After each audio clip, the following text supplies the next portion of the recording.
अगर आप किसी भी फाइनेंशियल इंस्टीट्यूशन में जाते हैं और लोन के लिए अप्लाई करते हैं, तो वो आप कैसे जानेंगे कि बैंक आपको कितना लोन देगी, क्या क्या पैमाने हैं, या बैंक कैसे डिसाइड करती है कि वो आपको कितना लोन देगी, वो क्या क्या आपकी एलिजिबिलिटी के चेक करने के लिए क्या क्या जांच पड़ताल करती है।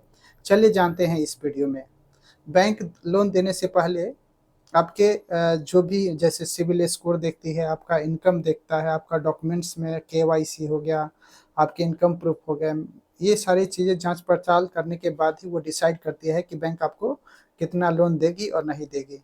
ठीक है, तो चलिए इस वीडियो में हम जानते हैं इन सारी चीज़ों के बारे में डिटेल में। तो सबसे पहला तो होता है इनकम। आपकी इनकम कितनी है? इनकम ही मेन जरिया है, क्योंकि जो भी आप लोन लेंगे उसकी रिपेमेंट कैसे करेंगे। अगर आपकी इनकम होगी तभी तो आप रिपेमेंट करेंगे, अगर इनकम नहीं होगी तो आप रिपेमेंट कैसे करेंगे। तो सबसे पहले बैंक जो है या कोई भी फाइनेंशियल इंस्टीट्यूशन आपका इनकम को देखती है। मान लीजिए अगर आपका सालाना इनकम 1 लाख रुपए है, तो उसमें से 40% या मिनिमम अगर कहें तो 35% जो ये आपकी इनकम है, मतलब 1 लाख का में से 35,000 रुपये मिनिमम आपके घर खर्चे के लिए छोड़ने के बाद जो पैसा बचेगा उस पे बैंक आपको फाइनेंस करेगी। मतलब 65,000 आप बैंक को एज ए लोन साल में पे कर सकते हैं। तो इस बेस पे बैंक आप डिसाइड करती है कि आपकी लोन एलिजिबिलिटी कितनी बनती है। उसके बाद आता है आपका सिविल स्कोर। अगर आपने पास्ट में कोई लोन लिया है, उसकी रिपेमेंट जो आपने टाइमली किया है कि नहीं किया है, चेक बाउंस है या आप डिफ़ॉल्टर हैं, मतलब ये जो है आपके सिविल स्कोर के बारे में। सिविल स्कोर जो है वो आपका रिपोर्ट देती है कि आपका परफॉर्मेंस कैसा है, पास्ट ट्रैक कैसा है। तो उस बेस पे भी बैंक डिसाइड करती है, और उस बेस पे आपका इंटरेस्ट भी फ्लैक्चुएट करता है। अगर आपका सिविल 750 से ऊपर है तो बैंक आपको कुछ डिस्काउंट्स, रेट ऑफ इंटरेस्ट में भी डिस्काउंट देती है। आप हर एक जगह लोन के लिए एलिजिबल भी हो जाते हैं, कहीं भी लोन के लिए अप्लाई कर सकते हैं। 750 से ऊपर वो सिविल स्कोर होने पर आपको फाइनेंशियल इंस्टीट्यूशन बुला बुला करके लोन देती है। तो बहुत सारी चीज़ें मायने रखता है।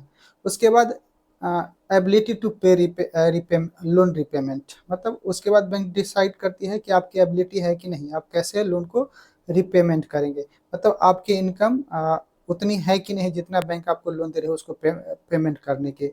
उसके बाद आता है डॉक्यूमेंट, बहुत सारे डॉक्यूमेंट।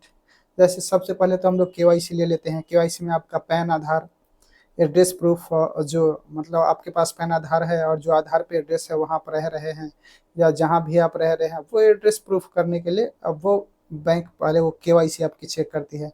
उसके बाद आता है आपका इनकम प्रूफ। इनकम प्रूफ में जैसे अगर आप जॉब करते हैं तो आपके पास सैलरी स्लिप होगी।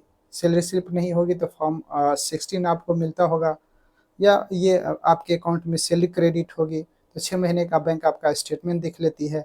इन सबों से वो क्या करती है, आपको आपके इनकम को प्रूफ करता है। मतलब ये सारे डॉक्यूमेंट्स क्या है, आपके इनकम को प्रूफ करता है कि आप यहाँ जॉब करते हैं। उसके बाद भी बात आती है कि आप जॉब कहाँ करते हैं, प्राइवेट सेक्टर में है, गवर्नमेंट सेक्टर में है, सेमी गवर्नमेंट में है।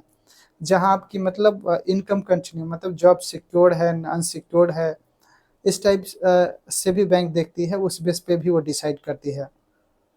अब आप कितने सालों से मतलब वहाँ काम कर रहे हैं, ये सारे चीज़ देखने के बाद बैंक डिसाइड करती है कि आपको लोन कितना मिलेगा, नहीं मिलेगा। ऐसे तो बहुत सारे पैमाने हैं, बट मोटे मोटे ये इतने पैमाने हैं जिस पे बैंक डिसाइड करती है कि आपको लोन मिलेगा या नहीं मिलेगा। Thank you.